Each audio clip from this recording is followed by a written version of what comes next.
Good morning friends, क्या आपको urine का इन्फेक्शन हो रहा है? क्या आपका यूरिन का इन्फेक्शन बार बार हो जाता है? जल्दी जल्दी आपको यूरिन का इन्फेक्शन हो जाता है? बार बार आपको यूरिन की इन्फेक्शन की वजह से दवाइयाँ खानी पड़ती है? बार बार आपको डॉक्टर से मिलना पड़ रहा है? जब बार बार आपको एंटीबायोटिक्स लंबे समय तक कोर्स चलाया जाता है, इस होप के साथ आप दवाइयाँ खाते हैं या फिर खाती हैं कि ये शायद इन्फेक्शन दोबारा नहीं हो, लेकिन कुछ ही दिनों के बाद दोबारा ये समस्या डेवलप हो जाती है। आप बड़ा परेशान हो गए हैं, ऐसी समस्या को ट्रीट करते करते बड़े पजल्ड हो गए हैं।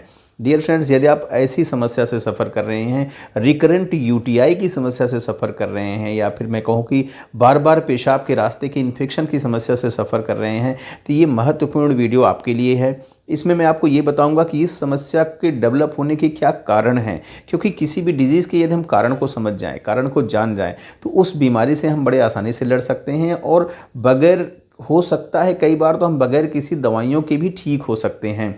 इसलिए कारण जानना बहुत ज़रूरी होता है।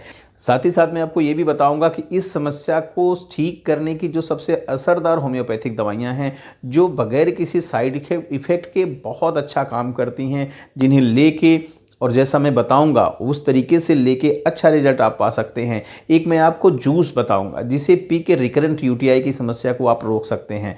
डियर फ्रेंड्स, मैं हूं डॉक्टर एस के पांडे। बहुत बहुत स्वागत है मेरे यूट्यूब चैनल पे आपका। डियर फ्रेंड्स, बार बार पेशाब के रास्ते का इन्फेक्शन या फिर रिकरेंट यूटीआई एक बड़ी प्रॉब्लम है। ये पुरुषों में भी खूब देखने की मिलती है, माताओं बहनों में भी खूब देखने को मिलती है। कंपैरेटिवली महिलाओं में ये समस्या ज़्यादा देखने को मिलती है। ये रिकरेंट यूटीआई की समस्या को या फिर यूटीआई की समस्या को यदि हम टाइमली नहीं ट्रीट करते हैं तो ये कॉम्प्लिकेशंस भी क्रिएट कर सकती है। ये इन्फेक्शन आपके शरीर में फैल सकता है, जो यूरोसेप्सिस जैसी कंडीशन को क्रिएट कर सकता है। ये यूरिन का इन्फेक्शन ऊपर की तरफ जा सकता है, मीन्स पेशाब के रास्ते से इंक्रीज़ करके, नीचे से इंक्रीज़ करके ऊपर की तरफ जाएगा। ब्लैडर में इन्फेक्शन कर सकता है, किडनी में इन्फेक्शन कर सकता है, यूरेटर में इन्फेक्शन कर सकता है। मीन्स कॉम्प्लिकेशन ये क्रिएट कर सकता है। इसलिए टाइमली ट्रीट करना बेहद ज़रूरी होता है।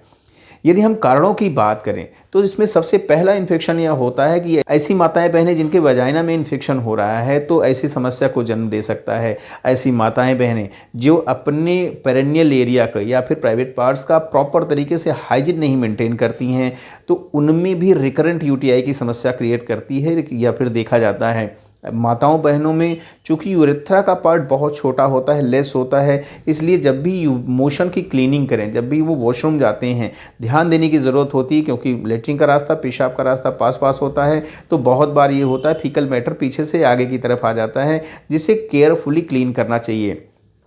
ऐसी माताएं बहनें जो बहुत ज़्यादा मोटी हैं, ओबेज हैं, माताएं बहनें ऐसी भी होती हैं जिसमें बच्चेदानी नीचे फिसल जाती है, खिसक जाती है या फिर नीचे आ जाती है, वो भी एक कॉज ऑफ डिजीज़ होता है, बार बार ये बीमारी पैदा करता है। ऐसे पेशेंट जिनका शुगर कंट्रोल नहीं है, शुगर अनकंट्रोल चल रहा है, उनमें भी ये समस्या देखी जाती है और बार बार देखी जाती है।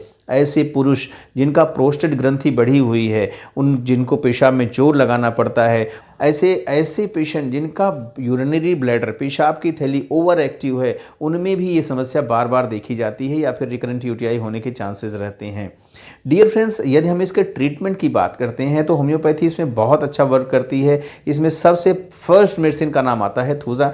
थूजा ऐसी कंडीशन की एक्सीलेंट रेमेडी है, बहुत अच्छा काम करती है। ऐसे पेशेंट जिनको रिकरेंट यूटीआई होता जा रहा है, उन पेशेंट के लिए और उनके कल्चर में बी कोलाई की ग्रोथ आ रही है, ऐसे पेशेंट के लिए थूजा बहुत अच्छा काम करती है। थूजा मेडिसिन की 1 mg पोटेंसी यूज़ करनी है। ध्यान देने की बात है कि थूजा 1 mg की पोटेंसी की 4 बूंदें सुबह दोपहर शाम 3 बार, सप्ताह में 1 बार, सिर्फ 1 दिन के लिए लेना है। मीन्स वीकली इस मेडिसिन को आपको यूज़ करना है।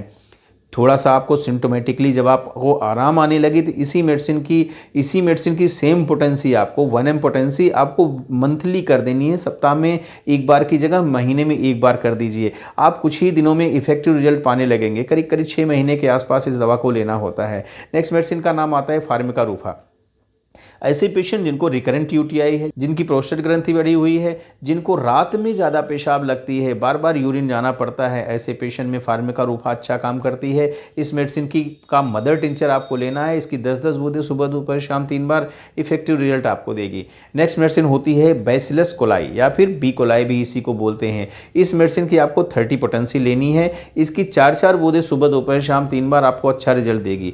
ये मेडिसिन उस कंडीशन में अच्छा काम करती है जब कल्चर में आपके बी कोलाई की ग्रोथ आ रही है और क्लियर कट इंडिकेशन है कि बी कोलाई की ग्रोथ हो रही है। बार बार यूरिन जाना पड़ता है, पेशाब में जलन होती है, दर्द होती है, पास करने में परेशानी होती है, तो ऐसी कंडीशन में बैसिलस कोलाई या बी कोलाई की मेडिसिन को यूज़ करें। लास्ट मेडिसिन का नाम आता है इचनीसिया। डियर फ्रेंड्स, इचनीसिया ऐसी कंडीशन की बहुत अच्छा काम करती है जब यूरिन का इन्फेक्शन बहुत ज़्यादा बढ़ गया, कॉम्प्लिकेशन क्रिएट करने लगा है, इतने कॉम्प्लिकेशंस क्रिएट कर रहा है कि इन्फेक्शन ब्लड तक में पहुंच गया है, यूरिन में बहुत ज़्यादा इन्फेक्शन हो गया है। यूरिन की जांच कराने में पता चल रहा है कि पेशाब में एल्बुमिन तक जाने लगा है, प्रोटीन जाने लगा है। यदि ऐसी समस्या हो रही है तो आप इचनीसिया मेडिसिन का मदर टिंचर यूज़ करिए। इसकी 10-10 बूंदें सुबह दोपहर शाम रात मीन्स दिन भर में 4 बार आपको लेना है। थोड़े से पानी में या गुनगुने पानी में लीजिए, अच्छा रिजल्ट पाएंगे। इसके साथ साथ आपको मैं एक जूस बता रहा हूँ, क्रैनबेरी का जूस लीजिए। क्रैनबेरी के जूस के जितनी क्वांटिटी आप पी पाएँ रेगुलरली आप पीजिए, कुछ दिन तक आप पीजिए। आप देखेंगे कि ये क्रैनबेरी के जूस में इतना पावर होता है कि ये रिकरेंट यूटीआई की समस्या को रोक देता है या फिर ठीक कर देता है। फ्रेंड्स, बहुत ही ऑथेंटिक इन्फॉर्मेशन है, खुद फायदा लीजिएगा, लोगों के साथ वीडियो शेयर करिए। बहुत ढेर सारे लोग इस समस्या से परेशान हैं और सफ़र कर रहे हैं, निजात नहीं पा रहे हैं। Thank you, thanks for watching.